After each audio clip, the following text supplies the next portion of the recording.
Hello, ladies and gentlemen. Welcome back to Can't Teach Size, a hockey podcast. My name, of course, is Brady. Of course, I have my co-host here, Alyssa, with me as always.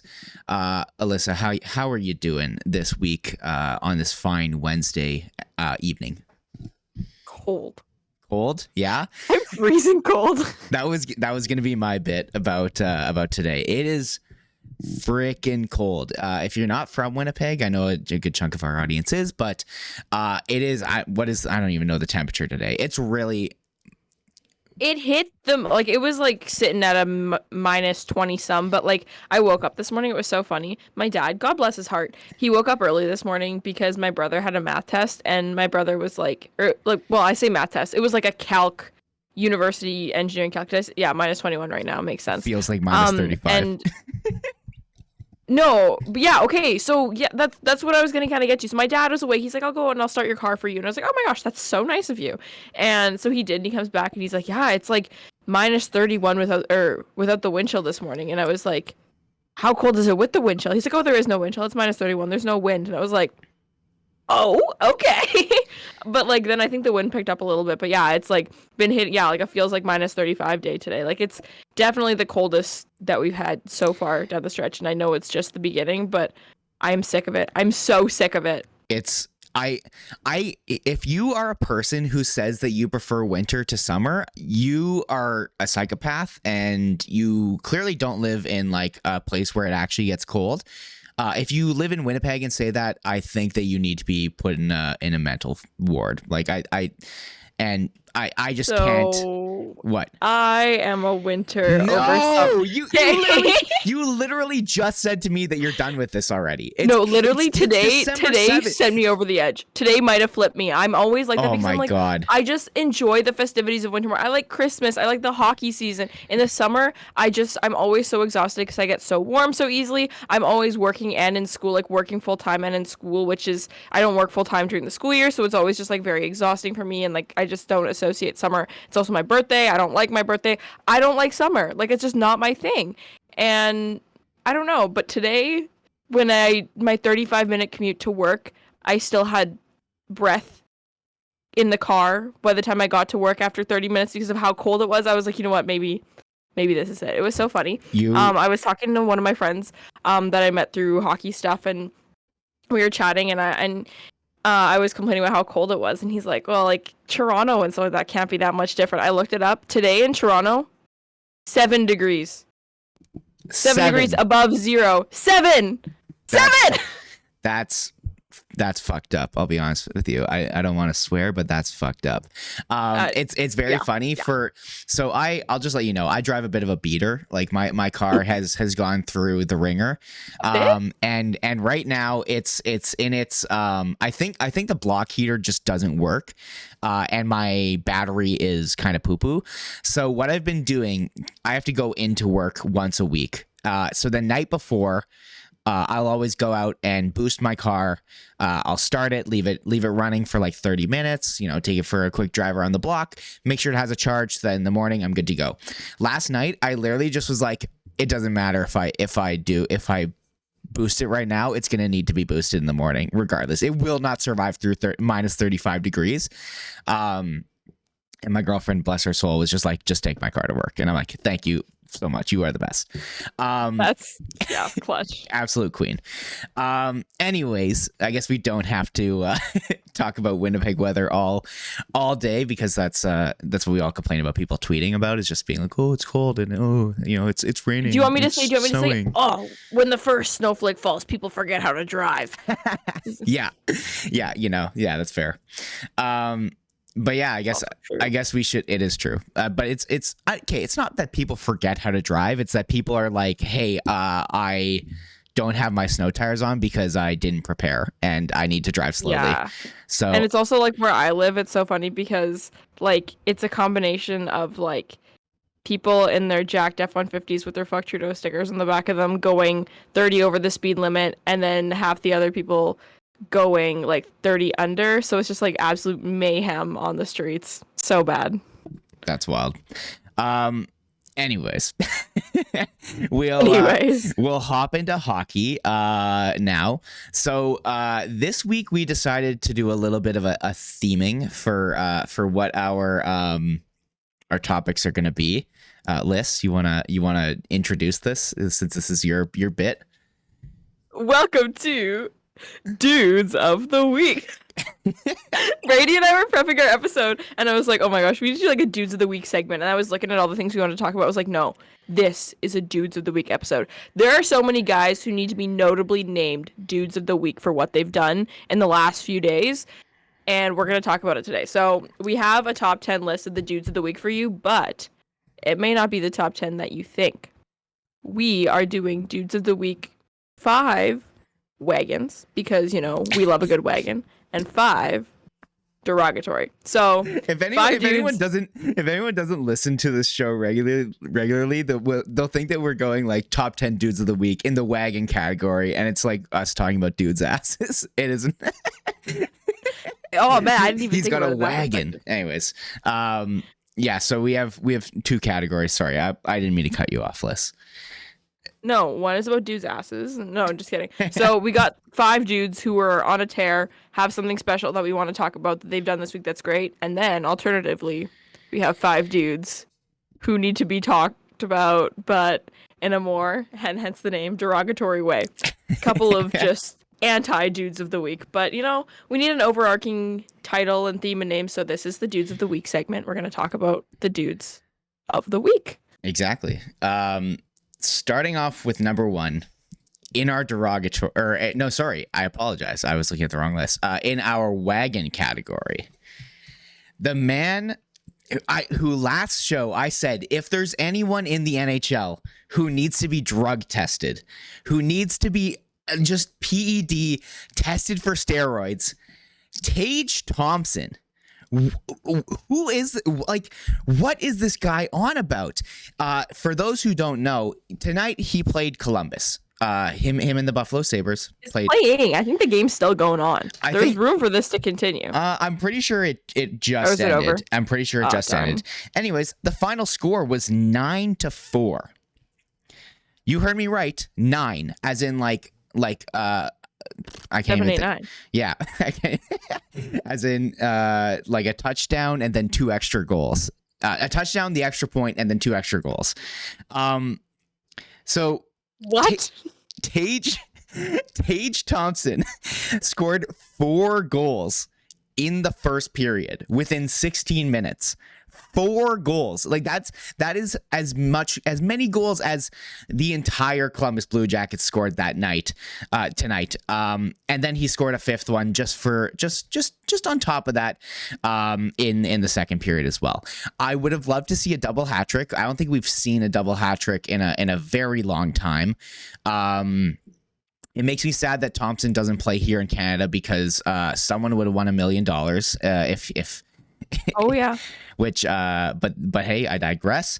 That it's crazy to see this guy, because he was just kind of thrown into that Ryan O'Reilly trade as just like a guy, right? Like my favorite term. He was guy. Like he, for some reason, something's telling. Was he a first round pick? Literally, don't ask me anything about Tage Thompson before last season. He was a first round pick, but he did not look good. If you look at like even Jay Fresh's like WAR percentile, I'm pretty sure he was a first percentile. He was a 1%er. Like he was literally in one of the worst players in the league in regards to WAR, and now he's just like a god. I don't know what his deal is. The Buffalo He's 6'6", Brady. That's what his deal is. He's a unicorn. He's an absolute unicorn. The guy is on an absolute tear. Yeah, I don't even know what to say. Like it's you know what? He's the next Chara. Shut. Oh my god. Oh man. Oh my god. See, the reason I haven't said anything yet is because I'm trying to pull up. Okay, here are some guys who have the same amount of goals this season as Tage Thompson had tonight. Evander Kane, Mike Hoffman, TJ Oshie, Max Comtois, Kasperi Kapanen, Alexander Barkov, Thomas Chabot, Trent Frederick, Nick Bukestad, these are Logan O'Connor. Sorry, these are guys who all have 5 goals only on the season? Yeah. These guys have Josh Morrissey and Adam Lowry also on the season. Same amount of goals as Tage Thompson had tonight. That's insane. Against a team that beat the Winnipeg Jets a couple days ago, but whatever. Yeah, that's true. I say this in the most Wagon term. That guy's a freak. He's insane. Like, he's crazy. Freak, non-derogatory. Yeah, non-derogatory, exactly. I don't know if maybe it's just because I'm such a hater. Like, I feel like every time anything good happens, I find myself using the same bit of the, well, I anticipate he'll regress a little bit. But, like, I feel like I say that all the time. But it's like, I don't know if Tage Thompson's not 5 goals in a game good. But, like, man, oh man, this dude might be the real deal. Like, last season, he's a real deal. He is. His shooting percentage was really high last year, and so I get why everyone was very skeptical when he signed his deal. But, like, I don't know. I think he's him. Like, it's like, the guy is nuts. Like, we'll see how, of course, his career continues after this year, because he's just on one this year. It's crazy. And again, we have to ask the question: did the Buffalo Sabres win the Ryan O'Reilly trade? Which of course is always going to be no, because Stanley Cup, LOL. Yeah. But yeah, anyways, I think that unless do you have any final thoughts on Tage Thompson? Yeah, no, I'm just interested to see what kind of contract the dude's gonna get next. That's kind of my. He 6'6" scoring winger. Come on, man. Or is he a winger? Is he a center? I don't even know. He's a winger. He's a center. Sorry, I meant to say. He signed a deal this offseason. He got a 3-year, or no. What did he get? Oh my God, no. Sorry. But it was like a bridge type. Sorry. He signed an extension. So after this year, he is signed for 7 years at 7.14, basically. Honestly, slay. Good for him. That's crazy. Which, again, when he signed that deal, everyone was like, I don't know, is he going to be good enough? But, like, that's going to be a killer deal if he continues to be the guy that he's been this entire, like, I get why people were skeptical, but it's just like, he's him. I don't know. He's doing it. While we're talking Buffalo Sabres, like, I know it's not really falling in my dude of the week thing that I said I was going to get into, but I hate it when, like, so when that deal was signed, like, this is a bit of a different situation, I guess, but I hate it when people try and be like, I told you so. Like, anyone knew that Tage Thompson was going to be, like, a top 10 scorer in the league. It's like the whole Jack Quinn thing right now. That's what I meant by people are like, and people said that they should have drafted Cole Perfetti or Marco Rossi ahead of Jack Quinn. It's they like, should have. They literally should have. Like, that one still has the time to pan out to be what we thought it was going to be. But in no world did anyone know at the draft time that Marco Rossi was going to be affected by COVID for 2 years. Like, what is wrong with you for like, whatever. To piggyback onto your like dunking on people when they had the right take at the time. When they like had the obviously they were skeptical of something and then it turned out to go well is the Leafs fans who are dunking on everyone who was like who like all the Sens fans who responded to like the tweet of them trading for Matt Murray being like, we gave them they took the entire contract and they gave up assets and blah blah blah and this and that, and then people are dunking on those Sens fans because Matt Murray has played like, I don't know, like 10 good 7 games. Yeah, like, don't get me wrong, he's playing well, and this was one we I guess an honorable mention of dude of the week. He had the highest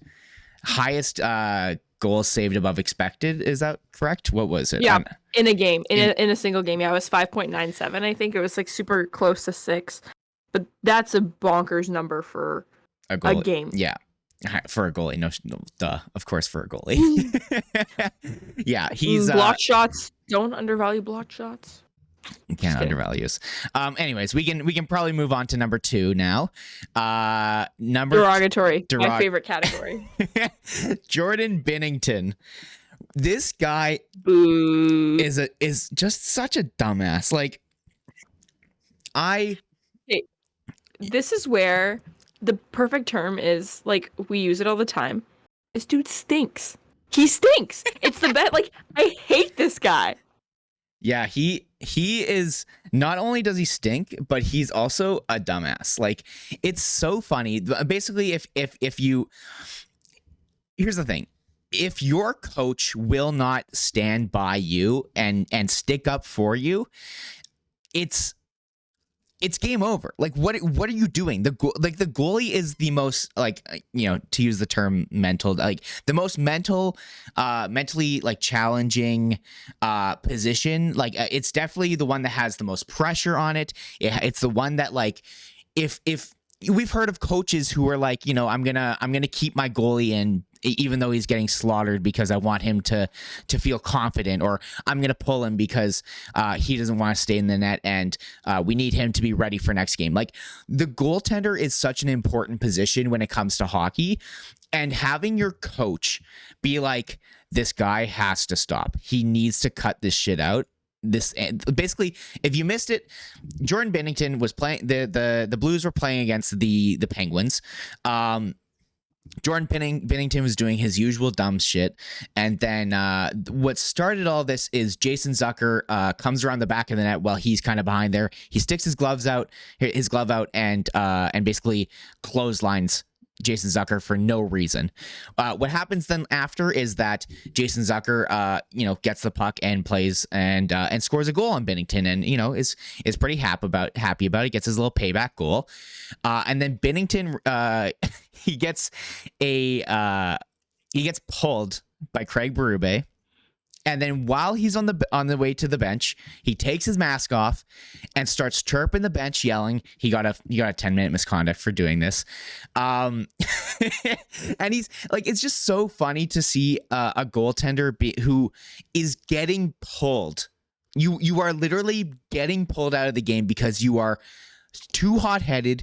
You are too shitty of a goalie to stay in the game, and you're gonna go chirping as if you're the one who's like, I'm winning. It's like that drill tweet of like, I'm not owned as I shrink into a tiny cob of corn. Like, literally. No, it's unreal. And it's just like, I had to pull up the graphic that the NHL Network posted, and it's so funny because I feel like a lot of mainstream media, like specifically the NHL, like they like to celebrate their players. They don't like dunking on them. However, the NHL Network posts this graphic. Jordan Binnington last 5 games. Record 0-5-0. King. Now, save percentage and goals against average are not my favorite stats. However, when they work in my favor, I love them. Save percentage, 841. Amazing. Goals against average, 4.8. Over the course of 5 games. It's not like it was one game where he had a stinker. No, his goals against average was almost 5 goals a game in those 5 losses. Beautiful. Couldn't have written it any better myself. He stinks, and it's so fun. Like, the Blues are kind of like a bit of a rival of the Jets. They're not up there with, like, I don't know, I guess Nashville is a bit more personal to us. I guess Chicago kind of has the weird Taves thing, and then Minnesota is right by us, so we don't have the biggest rivalry with the Blues. However, Jordan Binnington, everywhere he goes, everyone hates him. And it seems like his teammates don't even like him either. So yeah, like you got to ask, should the Blues have kept Ville Husso and traded this bum? Probably. Like, that probably would have been a better thing long term. Of course, hindsight is 2020. But yeah, he's what like an 895 on the season. I'm not sure if you said that, but he's a below 900 season, but it's bad. Yeah, he's a below 900 goalie. Yeah, so he stinks. And then also very funny, just a little mention. After after Binnington gets pulled, Thomas Greiss goes into the net, and right as the camera pans over to him, he falls over and like catches an edge, and just it just looked like the most clown show. It should have had the in behind it, because it just was insane. And again, it's always fun to watch the Blues lose because exactly, I hate those guys. They stink. Yeah. And it might be more his fault than anyone else's for that, but also 2019 playoffs. Mm-hmm. Yeah. Anyways, but that's due to the week number 2, derogatory. Due to the week number 3, this is a double-headed due to the week. We got to give a shout out to Mitch Marner and Jason Robertson. A double dude. A double dude. It's like Double Jeopardy, but better. Just kidding. I would never say that about Double Jeopardy. Double dude of the week here, Mitch Marner and Jason Robertson. Obviously, Mitch Marner's point streak is still alive. Jason Robertson's is no more, but point streaks above 15 consecutive games, man. worth talking about. Both of them. Jason Robertson, his capped at 18, I believe, and then Mitch Marner, I believe, is still on with about 20 games, or is that at 21 now? Something like that. Anyways, besides the point, two very fantastic hockey players, very fun hockey players with very fun records. Yeah, and Marner is Marner. We all know. I don't really want to talk about Marner that much, if I'm going to be honest with you. It's easily one of the quietest goal like point streaks in the league. He deserves the credit, and he's been doing great.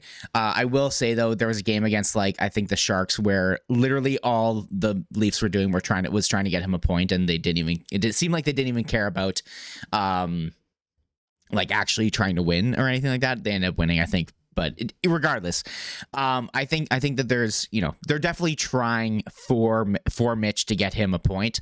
He'll probably spend 3 minutes with an empty net kind of thing.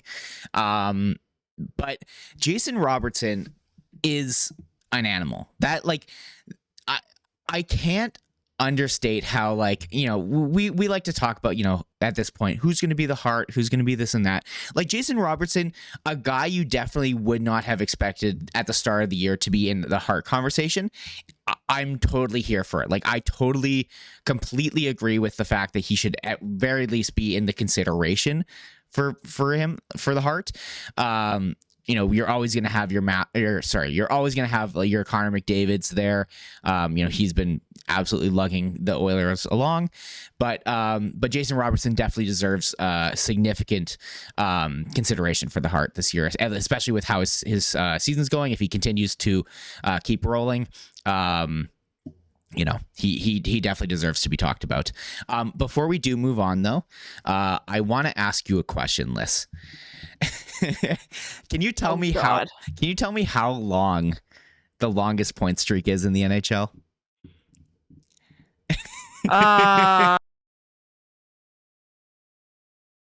feel like it's the kind of thing that's actually going to be lower than you think it is, because theoretically Wayne Gretzky probably could have scored in every single game he was in, but I feel like it's probably not that. I'm going to go with 30 games. It was Wayne Gretzky.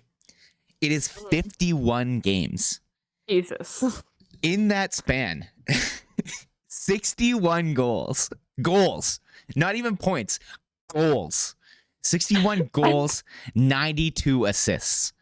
It's not even fair. For 153 points in 51 straight games. That is messed. That's crazy. If this just goes to show the difference of I was gonna make the argument that the era adjusted thing, but also there's no other person who is right up there at that same time frame.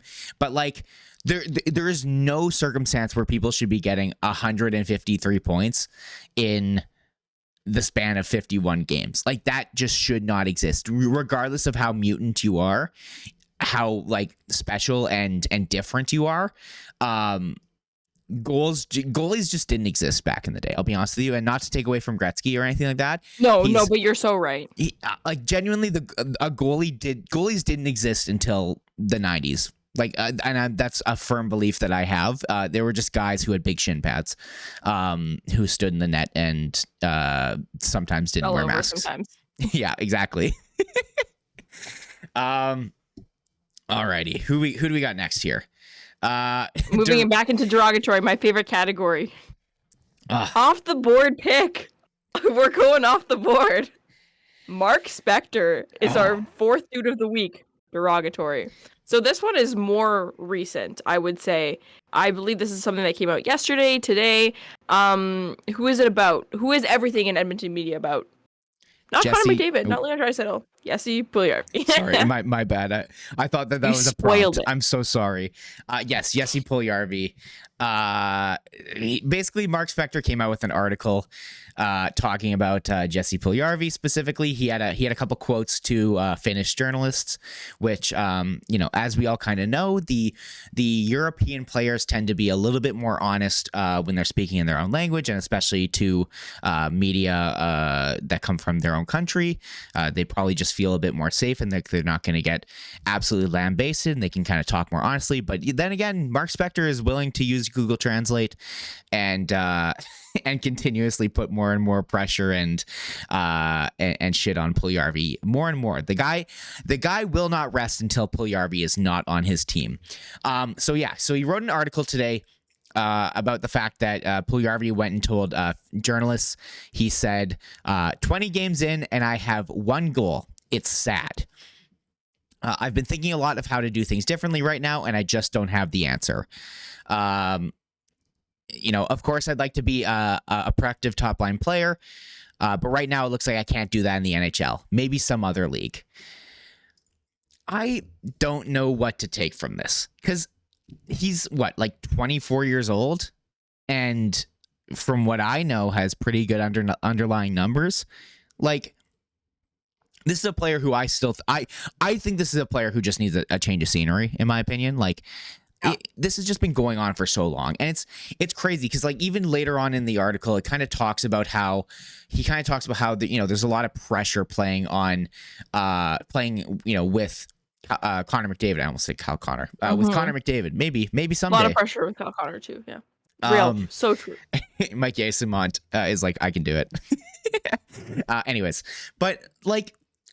This is you kind of like the thing I want to ask here is, to what extent does Edmonton and like kind of how like Toronto, like the whole media thing there, how much do you think that affects a player? Like the whole like every single little thing about you and your career is going to get lambasted every fucking night. And every time you talk about something and every time you make a mistake, it's going to be, front page of Sportsnet.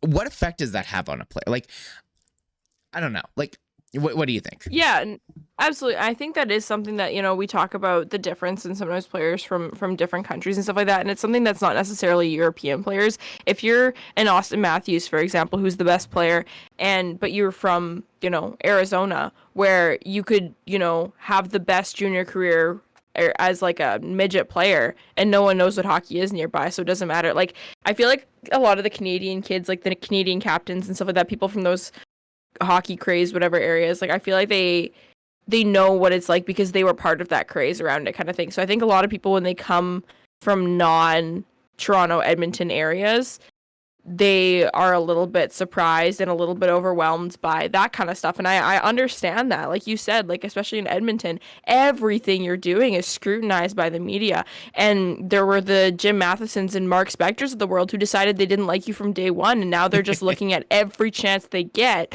to be like, I was right, kind of thing. And I don't know. Jesse Puljujarvi's a weird player. Like, I agree. I feel like there's a lot there.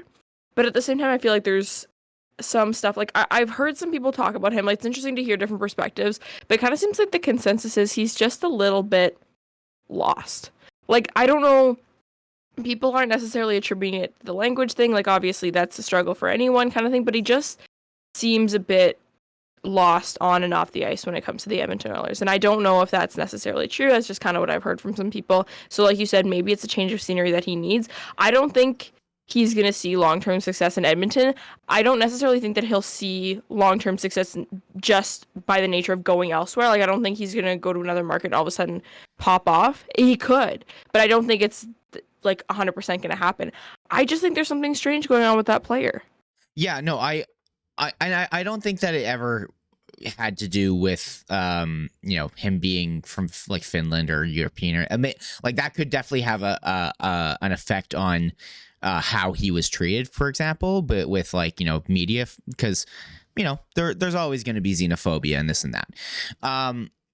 For me, like, I think that this is a guy who just needs a change of scenery and some confidence. Like, honestly, this is a guy who, like, again, was a 4th overall pick, was supposed to go 3rd, but PLD jumped the queue. Like, I just don't believe that this guy is a bust. I don't at all. And it's crazy to see how, he's been just on the trade block for so long. Like, I'm pretty sure Holland at one point was like, I'm not trading him unless I get a 1st. And then that never happened. And then last summer he was like, I'm not trading him unless I get a 2nd. And then that didn't happen. And now I just look here and I'm just like, this seems like, a guy that if I'm like, it's especially if I'm a team like, I don't know, the Coyotes, like if I'm a team like the Blackhawks, if I'm just a team that can put this guy in a one, get him away from the media circus, two, give him some space, let him work his game out, but also try to get him a coach that is gonna actually teach him and kind of build. Like, I'm not saying that for example Chicago or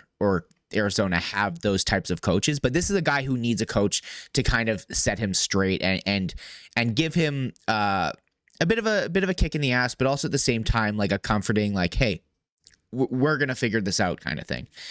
Because I just don't believe that he is a bust. Like, I just don't believe it. I refuse. Yeah, I feel like it's the kind of thing that like a lot of hockey players that aren't like, there's that echelon, like the Athletic has that thing where it's like they have their elite franchise, like, there's a certain tier that it drops down to where I feel like the whole nature versus nurture aspect becomes so important, where you can ruin a fantastic player by treating them the wrong way, and vice versa. You can turn someone who may not have the same natural ability into someone very useful and maybe above their caliber by putting them in the right situations and stuff like that. And I just feel like Jesse Puljujarvi is one of those people that hasn't been managed the right way, but I don't know what the right way to manage him is. But I fully agree. They need to get him away from that media. Like, I think that's Edmonton, to me, has some of the most toxic media of any sports team in the NHL, at least. Like, it's pretty bad over there, and I don't think that Jesse Puljujarvi is well suited for that. Like, I think it's a lot, and I think they just need to get him out of there. And I also think that people in the media who like to double down as opposed to just share facts in good ways and all that kind of stuff are kind of annoying. And that's very much what Mark Spector is doing here. That's very much what Jim Matheson does when it comes to Jesse Puljujarvi, and it's frustrating. I hate it, and that's why Mark Spector is a derogatory dude of the week. Perfect. Fantastic. This is going to be a quicker dude of the week on the Wagon side. Shane Wright. He scored his first NHL goal. And who was it against? The Habs. Like, you can't draw this up better. Shane Wright's treatment since kind of arriving in the league this year has been very, very weird. He started off the year getting like 6 minutes a night, not even, and then being healthy scratched until the Kraken could use like an AHL loophole to send him to the AHL instead of the OHL for like a conditioning stint, I guess. And now he returns and alas, he scores his first NHL goal against the Habs. You know what? I am happy for him. Like, the whole draft drama was so funny. Like, it was very much a no hockey, only soap operas kind of thing, with just the whole not going one, not going two, right? Like, it was a whole thing, but I didn't feel particularly strongly about Shane Wright. Some people were like, he deserves so much better. Montreal did this to him, whatever. And then there was the other side of people who were like, Shane Wright is entitled, whatever. I literally didn't care. I was like, he's some dude. Like, doesn't matter to me. However, when he went to Seattle, I felt bad for the kid, just the way that the whole beginning of the season kind of played out for him and stuff like that. So I'm happy for him that he got his goal. I'm happy for him that it came against Montreal. I'm happy for him that he's going to get to have a conditioning stint with the World Junior Camp. I hope that works out in his favor and that he's able to play with them. I think that would be huge for his confidence and just honestly, like, the caliber of hockey. I feel like the World Juniors teams are not going to beat NHL teams. That being said, I feel like there's something to be said about playing with the best kids of your age. That's really good for players, and I think it's going to be good for him to go and play with those guys for a bit. Absolutely. And yeah, I'm very happy, as much as all the shitty stuff that has happened with the World Juniors in the past, I am excited to see how he's gonna do this year. So every year it's one of the fun parts of the holiday season is getting to watch the World Juniors, and Canada should have a pretty good team. Maybe we should have dove into that, but they don't really fit in. They're not dudes yet. They're still just kids. They're not dudes yet. So we'll talk about them another time. but kids of the week. That feels like room for something weird to happen. So, yeah. Shane Wright, dude of the week. We love. Derogatory dude of the week. Jacob Trouba. I want to talk about this one a little bit. Okay. Jacob Trouba keeps making media noise in bad ways. But the thing that's so weird about him is that he just seems like such a lovely guy. Yeah, he steps on the ice and does silly, goofy things every single game. And it's like, oh my goodness gracious. The reason we have him on this particular Dude of the Week, obviously we know that for the last couple of years, there have been times where he's made highlight reels because of really big blow up hits. Some of them have resulted in really bad injuries. Some of them have been subject to a lot of conversation about, was it clean? Was it dirty? What was the intent? That's always a big one with Jacob Trouba hits.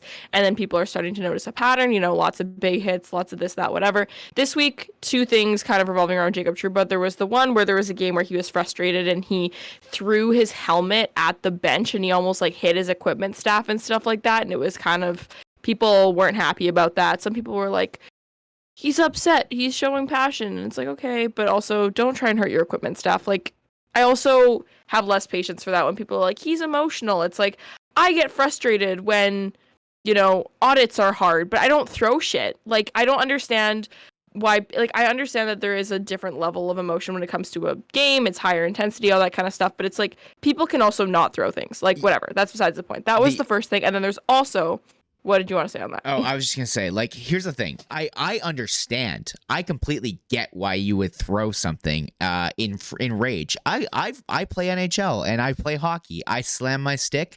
I almost throw my controller sometimes. You get frustrated. But I will never, ever stand here and say that those things are okay. They happen. But you shouldn't be like, oh, he's showing passion. No, he's showing that he can't control his rage and he can't regulate his emotional anger, which is a thing exactly. that you need to mature and be able to do that. And I understand the frustration. I get it. I'm very passionate too. I play hockey and I watch hockey and I get upset, but it doesn't mean it's okay to be doing those things. Absolutely. And I also think that you're held to a different standard when you're the captain of a hockey team too. And I'm not going to compare. I also know that there will be the dudes listening to this who are like, oh, you don't get it. I almost got my high school volleyball captaincy revoked when I punched a wall after a set. Like, I get it. But the thing is, after that, you're humiliated. You're embarrassed. You understand. Okay, don't laugh at me. It was so bad. Yeah. It was my Kyle moment. Punching a wall is not, it was a brick wall too. Like, I couldn't set for like a week afterwards. It was stupid. I don't know. But like, I get it. No, I do get it. But it's like, you also need to understand that like, that's not, like, you can't do that. And if you do, like, it's a thing that you're, like I said, you're embarrassed about and all that kind of stuff. Like, it was just not a good look. But the second part of this, and I think the more important one, is the Andreas Athanasiou comments. For those of you who didn't see that, I don't have the particular headline, but basically what he says in an interview is he's like, he makes $8 million and has 0 goals. And I guess if you can't contribute in that way, you contribute by trying to hurt players on the other team. Like, he straight up went out and said that about Jacob Trouba. And Brady, what are your thoughts on that? I mean, like, I think it's him he's definitely goading Trouba on. Like, he's definitely, like, I don't think that's, like, Trouba's not a goal scorer. He's a defenseman. Like, if you were if you were saying this about, like, if this happened and it was, let's just go back and say Jesse Puljujarvi, and he was like, oh, he's got 1 goal, oh, he's got to try and fight to try and make, his spot in the lineup. It's like, Jacob Trouba is a good, like, still a pretty good defenseman. Like, and unfortunately, on Athanasiou, like, he has a better career than he does. Like, I hate to be the guy to pull out the receipts, but he is having a better career. He's the captain of one of the biggest franchises, if not the most popular franchise in hockey. So, like, I completely get and I support Athanasiou in his comments, because I'll always stand up for a guy who likes to chirp and this and that. But at the same time, it's like, while I think that hit was pretty rough, like, Trouba leaves his feet very clearly on it. There's a part of me that is also like, Athanasiou is just kind of chirping after the fact, which, right. I get it. And I support it because, again, No soap operas, just hockey. Um, but it's good. It provides content, and we get to talk about it. And it's a good witty, fun comeback. Like I like that. Like that's awesome. It grows the game when you hear, people chirping back and forth. It gets people interested in, and it's fun. It's enjoyable. He's making a good situation out of him getting absolutely rocked by Trouba. Again, a dirty hit, but I guess that's not how the league sees it because, League is doo-doo. But yeah, no, honestly, I didn't, before you went into that second part there, I was going to go to bat for Athanasiu a little bit for those exact same reasons. One, I like that he's saying what he feels. A lot of times it's like, respect the player. Good guy. Seems nice. Like, I'm sick of that stuff. I want to know how you feel. Like, so I encourage that type of behavior. Also just the reason that I also don't kind of want to go to bat for him is that it's such a like you said, a bitter, reactive type of thing. Like this guy isn't sitting here watching the NHL and saying, "Oh, that guy is a danger," and I want to talk about him. No, he's mad what happened to him. Like I get that. So it's like it's a little bit more like I feel like there's less objectivity there, and it's a little bit self-motivated in that sense because you know why he's saying. A little salty. He's a little salty, but yeah. But I also think it is valid because, like, Jacob Trouba has developed a little bit of a rep for himself in that capacity, and at this point, like, it just feels like a pattern. I was giving him the benefit of the doubt for a while, but there's a lot of patterns in those hits. You can watch a lot of the context of them, and I don't like hitting as much because I find that a lot of the time, if you watch a guy go and hit someone and complete the hit, it's not super effective because the puck is already gone. They've taken themselves out of the play. Like there's that kind of stuff. And, people will talk about wearing the body down and all that kind of stuff. And I get that too, but I also am just kind of anti-hockey violence, as you can probably tell from me always talking about how much I hate fighting and how much I disliked, other things and whatnot. So I am biased in that capacity. So I don't like big hits, especially when they're not productive to the play. The puck is already gone. Why are you going and charging this man? What did that do other than give you 5 in a game? Like, I don't know. And open ice hits are open ice hits are like in general pretty dangerous. Yeah. Oh, exactly. Yeah. So that's why Jacob Trouba gets a derogatory dude of the week. Just wanted to bring up those two things that kind of happened. It was very controversial on Twitter, but you know what? I like the controversy. I like it when it starts in a conversation with people. Like you said, it's good for the game when players come out and say what they're feeling, right? Because we know for a fact that it's been coached out of a lot of them. So come on, tell me who you hate, man. I want to know. We need some rivalries. Like, and like, here's the thing. I wouldn't watch, like, I'm not going to be like, oh, there's the Rangers are playing the Blackhawks. I got to tune into that. But, I just might. Next time that they do play, I just might. Because I might go, oh, hey, didn't they have that weird beef going on from last time? Maybe I'll check out the next time they play. It's kind of like how there was that, what was it? The game, geez, I'm blanking out. The Leafs against the Canucks. After there's the one game where there's an absolute kerfuffle between the Leafs and the Canucks. This was a couple years ago, and then the next game between the two of them was just absolutely crazy. Same thing with the Jets and the Leafs. After the whole Neil Pionk and Jason Spezza stuff, like, and the whole Wayne Simmons, Logan Stanley, nothing better than being the Leafs. Like, it provides storylines to what would otherwise be just another game, right? Yeah, absolutely. For sure. Fully agreed. Okay, you want to introduce this one? Yeah. Of course I do. Wagon, dude of the week who's a wagon. Patrick Laine returns from a long injury stint against his former team, the Winnipeg Jets, and pots 2 goals. Dude of the week. Absolute W. I had to do Game Over, which also that was easily the worst Game Over stream that we've had. I had a bunch of tech issues with my mic, and also I was talking about a game that was really freaking shitty as a Leafs or as whoa Jesus. whoa as a Jets fan. Oh man, I'm gonna get flamed by people for that one. As a Jets fan, that one was tough, but it was again very silver lining. We still love our boy Patrick. We still, I've got Line A jerseys in behind me. The Aviators one behind me is a Line A. I've got another Line A up on the wall here. He's our boy. We still love him. We're always rooting for him to do well. And again, it was very sad to watch him score 2 goals where his shot was like a very key part of the goal, and then just being like kind of having this weird, eerie, like sad feeling of just like, oh, I miss that. It's not eerie. It's regretful. It's upsetting. It's heartbreaking. Every time you see him do that, you're like, he should have been doing that at $10 million a year on my team for the rest of his career. Well, not 10, maybe 9, but Cap's going up. Come on. Yeah, come sure, on. whatever. Yeah. No, it just makes me more upset for and think about how upset I am with everything that happened with Paul Maurice and how that all happened, which I'm sure we'll get into shortly with with one of our other topics. But yeah, it's great to see that Line is back. He looks really good with Goudreau, and as much as they don't have centers in Columbus, Boone Jenner looked. They don't have players in Columbus. That's true. Boone Jenner looks totally fine with them as a third guy. So wishing the best of luck to Patty Line, as always. Okay, our next derogatory. This is a fun one.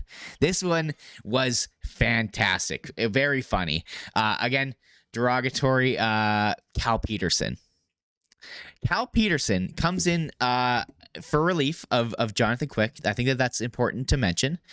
And he lets in, I think it was 4 goals. I can't remember. I thought I had it here. I lost it. I lost it. Where did it go? I don't know. He lets in 4 goals after coming in for Quick, and they were all not great goals. And immediately after the game, after the Kings lost 9-8, as if it was like, I don't know, lacrosse.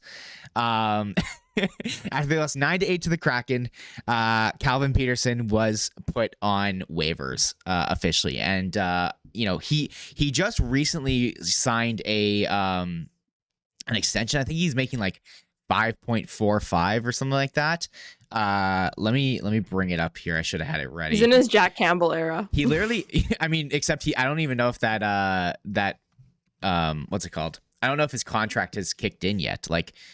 Oh, woof. Yikes. Yeah, no, but while you look that up, I'll just say that it was so funny. So Brady and I are in the Game Over group chat. So that's the, SDPN. So you got Steve Dangle and Adam Wilde and Andrew Berkshire, right? And all of the hosts from all the other cities. It's one of the more entertaining group chats that I'm in, if I'm being honest with you. It's always active stuff, always going on. And someone comes into the chat and makes a comment about Cal Peterson being put on waivers. And someone's like, LOL, yeah, honestly, like they definitely should at this, or like that would be so funny kind of thing. And everyone's like, no, like, it actually happened. It happened. Half the chat was like, Cal Peterson actually got put on waivers. The other half's like, nah, you're joshing me, man. Like, that's a joke. And it was so funny because it was like, it's so funny, right? Because oftentimes, players, it's like, oh, they've had a bit of a rough stint and someone's coming back from injury, so they put them on waivers.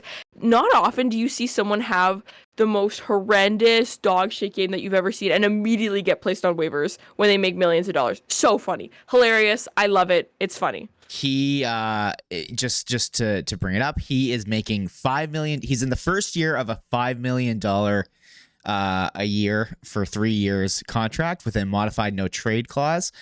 So he gets to submit a 10-team list. Wow, that contract's looking like poo. Obviously he was put on waivers and sent down to the AHL because everyone was like, I'm not touching that. And this season so far, he's sitting at a .868, which is pretty rough, and a 3.75 goals against average. Again, these are just easy numbers to pull out. I think by the advanced metrics, he's also bad, but I don't have them in front of me, unfortunately. So yeah, I think that he's not this bad of a goalie. I think he's just been having a bad streak.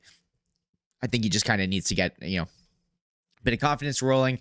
And then hopefully the Kings can have at least one decent goalie, because Jonathan Quick also sucks. Remember that one LA Kings tweet where they were like, "That's 8 years of our goalie being better than yours," and then they deleted it because everyone just kept dunking on it because Jonathan Quick sucks.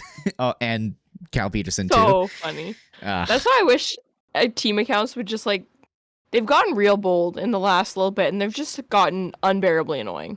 I actually find that a good chunk of the team accounts have been better recently, less annoying.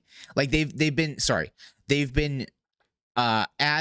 doing the same amount of dumb stuff, but I find it to be less annoying recently. Like I find like it's a lot less like, "Hey bestie," like I feel like it's a lot. That stuff was cringe. It's a lot more like just doing stupid things and like chirping each other and having fun. That's fun. I bet you in the summer they all had media training. They sat down and they opened up their laptops to the Vegas Golden Knights Twitter, and they're like, what not to do.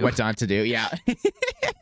Didn't they have like some sort of scandal where they like fired their guy? I can't remember. I feel like this was a while ago. I don't know. The pandemic was so long. Who cares? We don't need to talk about the Vegas Golden Knights media, social media guy. We are now down to our last two dudes of the week. So one more Wagon, one more Derogatory. Can I think we should switch these. Like I think we should end on the last Wagon. Or what do you think? Okay. Sure. Let's do it. Because I feel like that's going to be a longer conversation. I feel like it will be. Okay. All right then.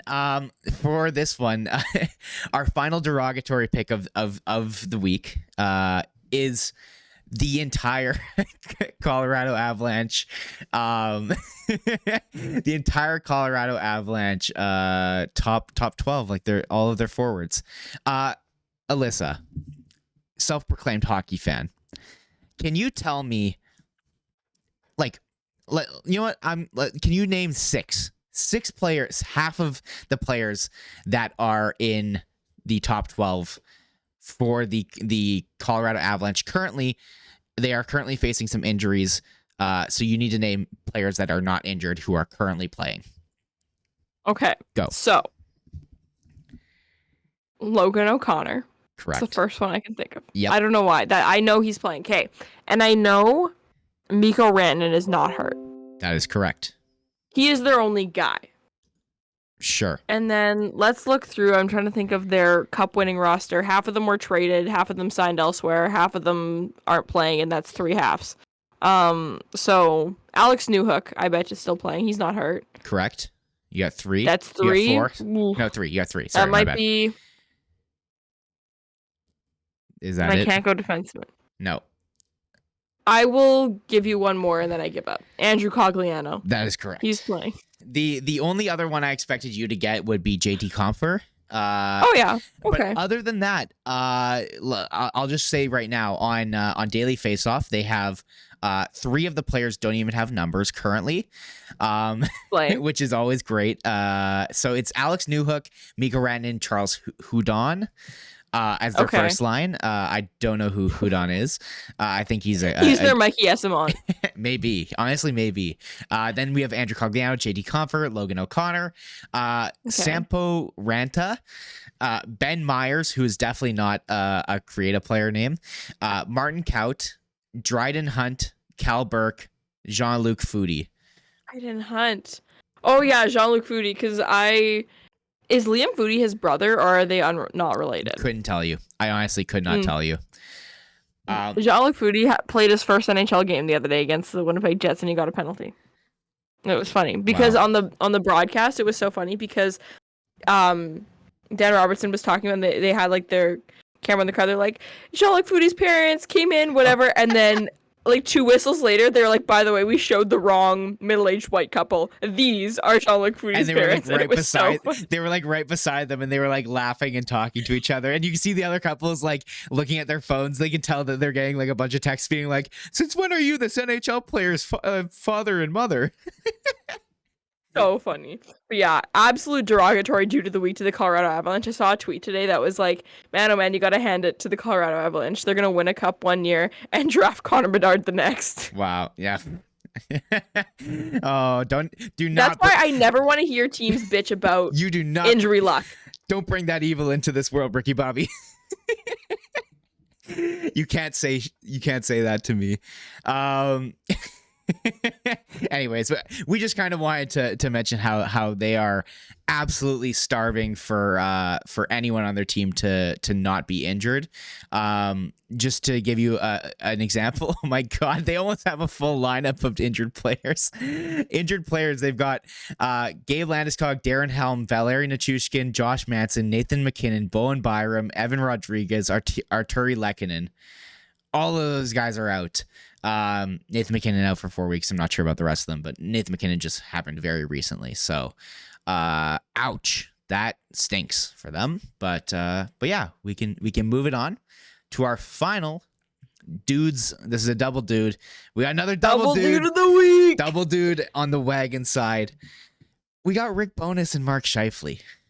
Lyss, start us off. You had the game over for last night. Paul Maurice rolls into town with the Florida Panthers, and I was at the game. Incredible! It's such a fun game. Great atmosphere, but you actually had the task of sitting down watching it without probably drinking a bunch of beer and yelling and screaming. I mean, maybe you did, but let's talk a little bit about Rick Bowness and Mark Scheifele. Yeah, so for those of you who aren't following why the two of them would be up here, let's walk you through what happened, okay? So they come into town. We know Paul Maurice has come back, first game back, coaching a new team. First things first, Paul Maurice has some media stuff during the day, and he says, yeah, I probably should have stepped down that team at the beginning of the year before the year even started. And you're like, dude, what the hell? This guy, I don't even know. I could talk about Paul Maurice for like 5 to 10 business days without stopping with maybe a couple sips of water. But also at the same time, half the time I don't want to. Like I'm sick of talking about him. Whatever. Anyways, the thing game is, starts. This if we do talk about him, this is kind of like the bookend of the Paul Maurice era. Like this is kind of like the epilogue chapter of just like, you know what? I think even if we do talk about him, because we were gonna put him as one of the derogatory ones, because it kind of fits with the Panthers absolutely despising him, but I am okay if we do dive into Paul Maurice. But also, sorry, I didn't mean to cut you off once again. I gotta sit down and listen. My apologies. Continue. Stop interrupting women. Jesus. Literally. Okay. Anyways, so game starts. Mark Scheifele, in the first period, I believe he's only got one goal, right? Just the one. He comes in the intermission, they talk to him, and they're like, oh man, like, how does it feel? Paul Maurice is back. You saw that tribute. Those leading questions that they ask. Mark Scheifele, bless his heart, always gives the worst media answers regardless. However, he gives the answer, and it could have, basically, he says, yeah, it was good. He was here for a while, but we got that tribute over, so now we can get on with the hockey game. It was a curt answer. It was abrupt. No patience, just moved on. Anyways, we go on, and Mark Scheifele has a couple goals in the game, and it's a good time. Game's over. And then the media quotes at the end. Brady, I'll let you talk about these ones. So I'm trying to find the exact quote that he had, but after winning, he just does a very simple, for sure, I'm not going to lie. That was a good win in my books. I'm pretty happy with that one. At the end of the day, we've moved on. We're a different team this year than we were last year. It's been exciting for us. It's been exciting for a lot of us. You see the rejuvenated faces in this room. New head coach Rick Bowness has been on us each and every day, whether it's a good game or a bad game. He's always looking to help us. I think it's been awesome for me. It's been awesome for a lot of us. We're being pushed and we're being challenged to reach our full potential. That does a lot for our team. Oh my God. I hate to say this and to say that I think I was right. And I'm not saying this in your face or anyone or anyone specifically, but one of the things that I said about Mark Scheifele coming into this year was that this was a player who wanted to be coached. And that was a thing that did not happen under Paul Maurice. Sure, maybe at the start of his career when he was a rookie breaking in, when Paul Maurice kept him on the second line when he should have been on the top line, and then eventually an injury to Brian Little made it so that he had to be the top line center. And then, oh, look, he can actually be a good top line center. It's so clear to me that Mark Scheifele, the self-proclaimed hockey nerd that, Elliot Friedman, Jeff Merrick talk about, this guy wanted to be coached. And Rick Bowness is now coming in and is actually, constantly pushing Scheifele to be the best player that he can be. Listen, he's not perfect. He's not having he is having a great season. He's having a resurgence. Doesn't mean he's going to be perfect on the defensive end of things all the time, but he's getting better each day. And the team, the Jets, just have such a complete new vibe around them. A completely new, what's the word? I can't even think of it. Just the vibe around everything. New identity. There you go. There, I don't even know what to say here. Sorry, my mic ended up disconnecting for a second there. So hopefully you guys didn't lose me. That scared the crap out of me. If you know the issues I've had recently. I actually haven't been hearing you for like 25 minutes. Oh, actually. Cool, man. Thanks. Cool. But yeah, so it's and what was the quote that Scheifele had before the game about Paul Maurice? Well, do you know what I'm talking about or no? I don't know. No. Anyways, but all of his quotes were kind of similar, so I don't remember which ones he said exactly when, but it was along the lines of like, okay. And every question that was about Paul Maurice, he made it about Rick Bowness. And I just think that's so interesting because, like, and I talked about this on Game Over a little bit, and it's like the kind of thing where it's like, I'll admit when I'm wrong, and God, was I wrong about Mark Scheifele. I started to sense, even at the beginning of last year, before Paul Maurice left, I was like, there's something off here. But for the couple years before that, like 2019, 2020, early parts of 2021, I was like, Paul Maurice, Blake Wheeler, and Mark Scheifele are a trio. They are on the same page on everything, best friends. Paul Maurice lets them do whatever they want. They get to stay together, all this kind of stuff. And I was wrong. I was so very wrong. And everyone else who thought that was wrong too, we were all wrong, because I still fully believe that Blake Wheeler and Paul Maurice are on the same page on a lot of things. We all know that famous "I'd run through a brick wall for him" quote kind of thing, whatever.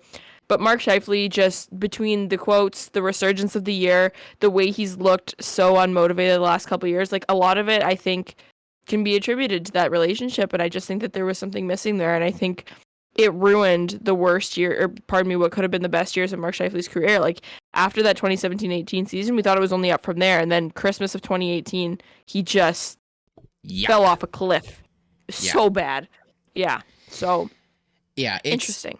I found it very interesting that as I said there, Scheifele had a lot to say about Rick Bowness, and very pro Bowness, and didn't really have much to say about Paul Maurice, in the sense of being like, oh yeah, it's good. And then post game, Blake Wheeler has a comment that is very much like, he's near and dear to my heart kind of thing, and I have to wonder, because as you were mentioning there, the kind of, we assumed it was a trio of a brain trust there. And I have to wonder if, all the questioning of Maurice's management of the team, do you think that maybe Blake Wheeler kind of thinks that partially, like, do you think that he is kind of tied to Paul Maurice in the sense that, like, if he criticizes Paul Maurice and the way he managed the team, that he would be criticizing himself? Whereas I think Scheifele is kind of like a little bit, while we pictured those three together, I think that maybe the reality of it was Blake Wheeler was like, I want to play with Scheifele, and Scheifele was just like, Paul Maurice says, whatever you say, King. Yeah, and Scheifele was like, all right, pass me the puck then, And Blake Wheeler said, okay. For sure. Like, I think... Sorry. I think that a lot of, like, it's the kind of thing where it's like hockey is not an isolated sport. You can't pick out things. Like everything is so woven together. You look at stats, you look at records, all these kinds of things. So like you said, like I think a lot of the things where it's if you talk about anything related to team specific, whether it's metrics or identity, if you want to use that word, if you want to completely shit on the coach for lack of better terms, it wouldn't make sense to not also then dunk on the key players as well, who were such a big part of that. So by nature of that, I think there's a lot of connectivity between Paul Maurice and Blake Wheeler. So like you said, like I think it's almost like if you're like, our team was under such poor direction last year. It's like, girlie, what letter was on your jersey? Just checking, right? Like there's a lot of connection between those two things. Yeah, absolutely. And shout out the Jets people for putting the Pomo wave gif in the tribute video. And here's the thing. I disliked Paul Maurice. I dislike him, but as a person, I think he deserves some respect. And I will say, as much as I'll admit I jokingly booed him when that was going on, but then I sat there, I watched, and as him and Jamie Compon went arms in arm together, did one final salute and wave to the crowd, and you could see him going, thank you. I did feel a little, like not emotional, like in the sense of like I'm gonna cry, but I did feel a little bit, of nostalgia for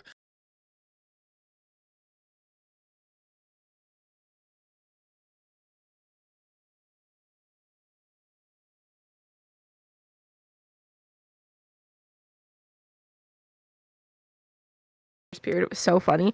The Florida Panthers got a penalty, and then the Jets were on the power play.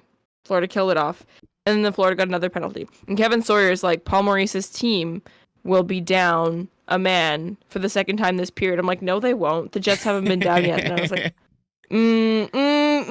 embarrassing Yikes. moment for me. I was like, oh my goodness. But that was go on. I just unplugged my mic by accident. I'm stupid. So yeah, no, I just felt like a bit of nostalgia for the 2018 run and when things weren't so bad.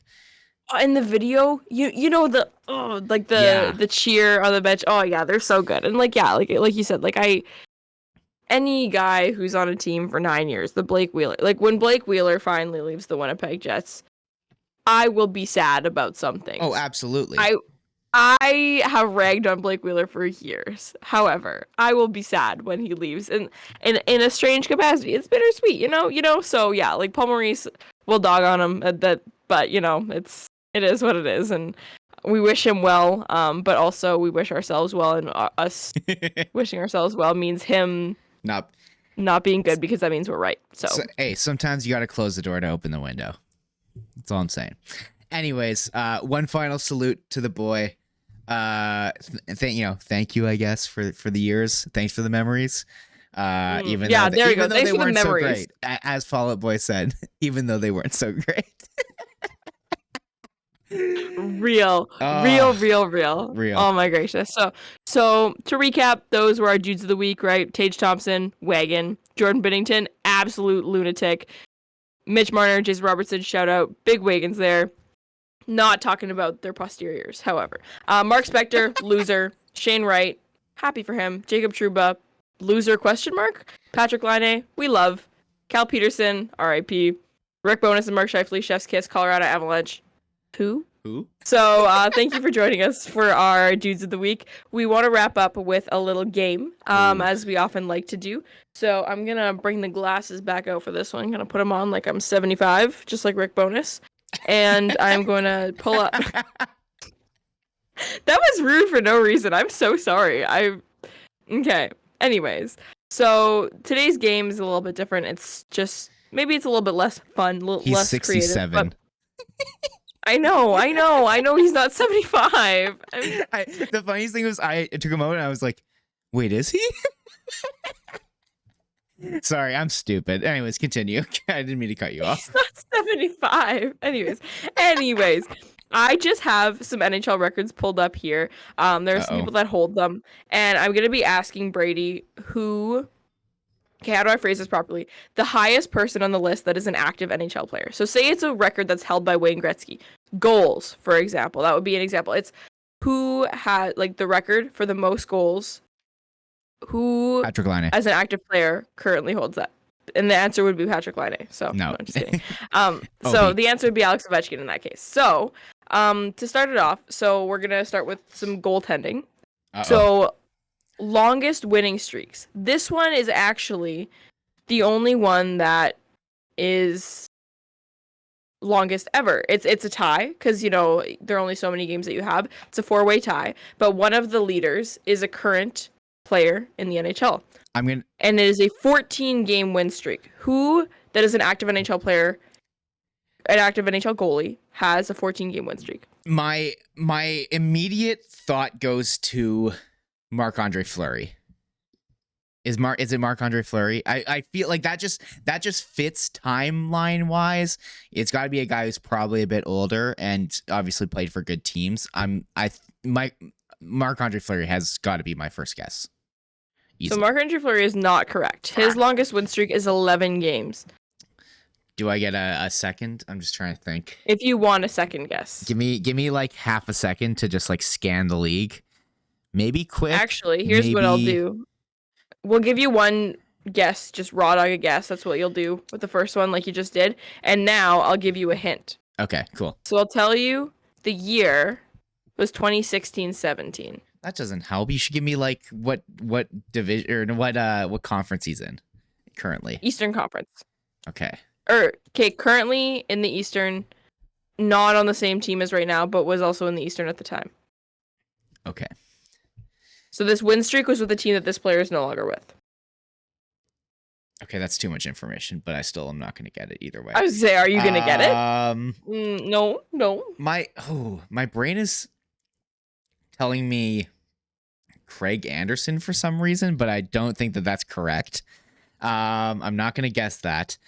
Let me just take one more moment to peruse around the Eastern Conference. It wouldn't be like the Rangers. It wouldn't be the Caps. It wouldn't be.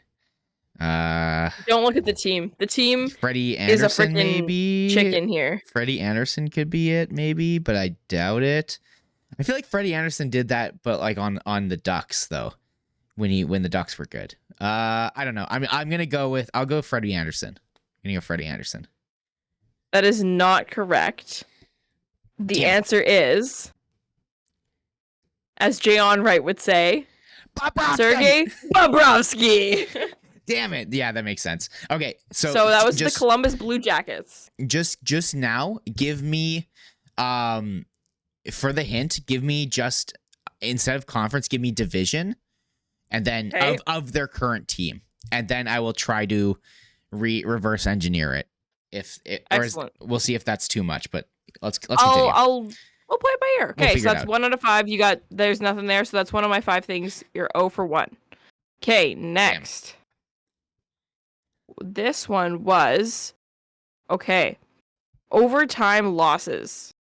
Coaches. So who, as an active coach, has the most overtime losses? So like naturally my guess is Paul Maurice. Like as the losingest coach, I would hope that but no, because then here's the thing, because a loss wouldn't necessarily count as an overtime. Wait, would losses include overtime losses?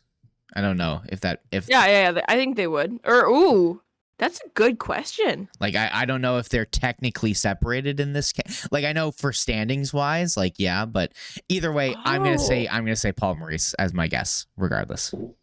That is not correct. Damn it. Okay, so this individual, and this is a good time to use the current team because this was over the course of many. Oh, by the way, I should have said this individual has lost in overtime 144 times. And he is currently coaching in the Metropolitan Division. In the Metro. I guess that literally gives you 8 options. Okay, so it's not. I'm gonna guess Peter Laviolette. That is correct. Yes. Oh, Peter Laviolette. He's been around forever. Barry Trotz is the most losing overtime coach, but don't worry, Paul Maurice is rocking at number 8. Yo, that's my boy. Oh wow, the Metropolitan doesn't fare well here. It's Laviolette, Lindy Ruff, John Tortorella, back to back to back. Woof. All Woof. right, Brady is 1 for 2. Alrighty. Next, we have most career assists. So who in the NHL right now is the highest on this list for career assists with 912 career assists? Okay, so my brain goes to Crosby first, but I need to think. Is Nick Backstrom considered active? Just out of curiosity. He's injured. No follow-up questions. Just kidding. Because I feel like because I'm not don't give me any more information. Because that will potentially sway my guess. He is considered active, and it's not him. Sorry. Okay, it's okay. I wasn't gonna guess him because I was like, I don't think he has. I think he's 1,000 points, but not almost 1,000 assists. I have no idea what I have no idea what Crosby has for like career points. But if you have almost 1,000 assists, what was it? What'd you say? 900 what? 912. 912. I'm gonna go Crosby. I feel like that just makes the most sense in my. No, wait. Yeah, I'll just go with it. That's correct. Okay, cool. Yay! Hell yeah. So Sidney Crosby has 912 assists, 532 goals, 1,444 points over 1,134 games. So is he good? He might be. Is he on pace for 50 goals? He also might be. I say he does it. I would love for Sidney Crosby to score 50 goals this year. That would be sick. It would be hype. That is one thing about me that I'll admit. I am a Sidney Crosby apologist all day. I love Sidney Crosby. I adore Sidney Crosby. I don't care. I'll say it. Okay. Yeah. Brady's 2 for 3. Let's go. Next. This one, the individual actually is first of all time, and fun fact, second of all time is also an active player in the NHL. So the category is most career shootout goals. And this individual has 52 shootout goals. Oh, man. Okay. So active since 2005. What? When the shootout was introduced. Oh. Yes. So active since 2005. So it's got to be an older guy. So Crosby would fit onto this list, but I'm not sure if he became a shootout guy or not. But I feel like naturally he would be. But I feel like this is like, I feel like this could be like a TJ Oshie thing, but maybe that's just me going like Olympics brain. I don't know. I genuinely don't know. I for fun to not say Crosby again, I'm going to say TJ Oshie. So TJ Oshie is 4th all time, 3rd of the active players right now. So that is not correct, but I'm going to give you a new hint. Okay. Player 1 and player 2, 52 and 49 respectively, currently play on the same team. So wait, the second and first of all time play on the same team. They do. I mean, that makes sense because they would probably go to shootout often together. I would guess then probably that's Crosby and Malkin. But I'm going to say it's Malkin. No. I lied. Because both those guys have been injured a lot. So maybe not.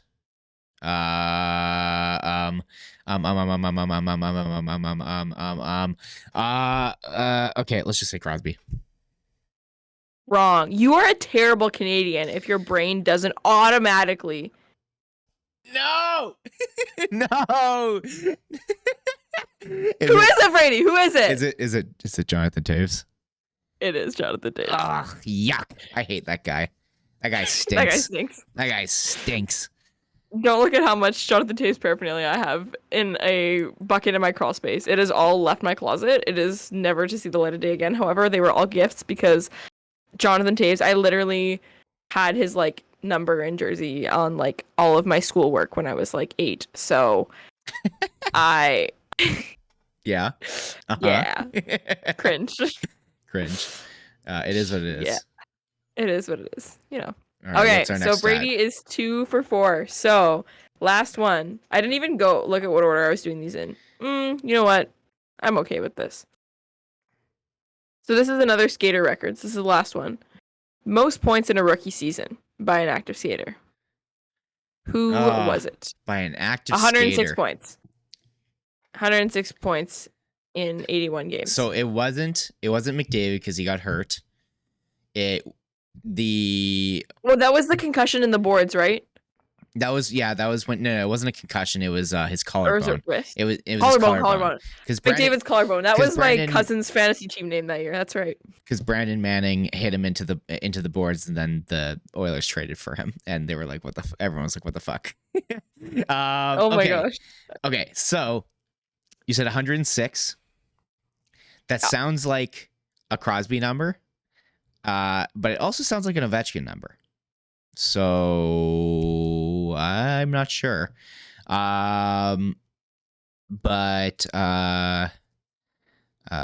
where's Teemu Selanne on that list, by the way? Is he number one? Come on, where do you think he is? Yeah, he's number one. Okay, I thought so. 76 goals 76 as a goals rookie. Is nuts. That's crazy. That's insane. Bonkers.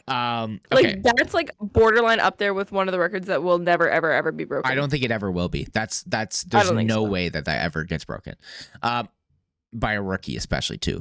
Anyways, not the point. Exactly. No one hits 70 goals anymore. Not the point. 106. My brain is telling me Ovi for some reason. I don't think it's like a Patrick Kane number. That's not a Stamkos number. I'm just trying to think of all the top picks over the past however long. It's none of the Oilers picks. Real. Obviously. It's not a Matthews number. It's not anyone more recent than that.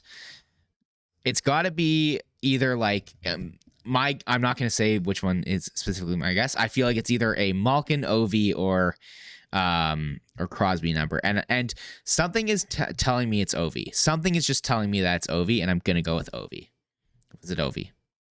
Ladies and gentlemen, Brady has passed the game today. Go! Alexander Ovechkin had 106 points in his rookie season. Sidney Crosby is number 5 on this list with 102 points in the same amount of games in the same season. Ovi better. And if you're curious, Teemu Selanne is number 1 with 76 goals, 132 points in his rookie season. Peter Stastny is number 2. And number 4, who other than Dale Hawerchuk? So Winnipeg Jets goated in rookie scoring. Absolutely. And then they fall off after that. So real. Anyways, we don't need to talk about that. This is about rookie scoring. Do you know who else is on this list, though, higher than I thought he was going to be? Is Matt Barzal. I didn't realize how good of a year Matt Barzal had in his first year. His Calder year was nuts. I can't remember Over what it was, a point per game. 85 points in 82 games. Yeah, it was nuts. It was bunkers. But yeah, anyways, that's the game for the day. That's the episode. Dudes of the week. Fun game, here to have fun, so... Let us know if you were playing along. Let us know what you guys got on it. Tweet our Twitter account at Can't Teach Size. Obviously follow us on there. Subscribe on YouTube. If you didn't watch this on YouTube, we have a new layout. We're going to be able to put like articles and stuff like that on the screen and stuff like that to make it the watching experience a little bit more fun if you prefer to watch. But if you're listening, obviously we appreciate you too. Like I said, subscribe on YouTube, like the video, give us a review on Apple Podcasts. Obviously listen to Game Over Winnipeg. Liss and I will always be going live after the Jets games. Follow us on Twitter at NHL Chunky, at Lyss Hood. I don't know. What is there anything else to say here? I'm never good at doing outros. I don't know why you let me ever do them. You took this and ran, man. You took it and ran. The issue is I'm always like, we need to make sure we talk about all the things. We have to make sure we talk about our TikTok. We talk about our Twitter. We talk about our YouTube. You didn't mention our TikTok. I didn't mention our TikTok. Follow Lyss on TikTok at Can't Teach Size as well. Brady is old and doesn't like using TikTok, so I don't. I'm the guy who sends you the Instagram reel of the TikTok you saw like 2 months ago, which is hilarious because I used to chirp people who would do that for tweets. They would like send me a screenshot of a tweet. TikTok though is still people putting screenshots of tweets in the background. I can't stand that. I can't stand that Twitter shit. is the goated social media app, and I will It die is. on that hill until Elon Musk ruins it. Until Elon Musk burns the hill to the ground. Literally. But I'll be dying on that hill too. Hell Come to my yeah. funeral. All right. Anyways, thanks This so has much been everyone for listening. Always a good time. You know, like Brady said, we're on Game Over Winnipeg, and that's where, you know, obviously huge Jets fans. So that's where we get to talk Jets, but it's fun to jump on here and talk about some other stuff because this league is bonkers and we love it. And we're happy to chat about anything and everything that goes on from day to day in the league, big picture stuff, small picture stuff, Tage Thompson scoring 4 goals in a period. We're here for all of it. So thanks so much, everyone, for tuning in. We'll catch you next time. Good night, everybody.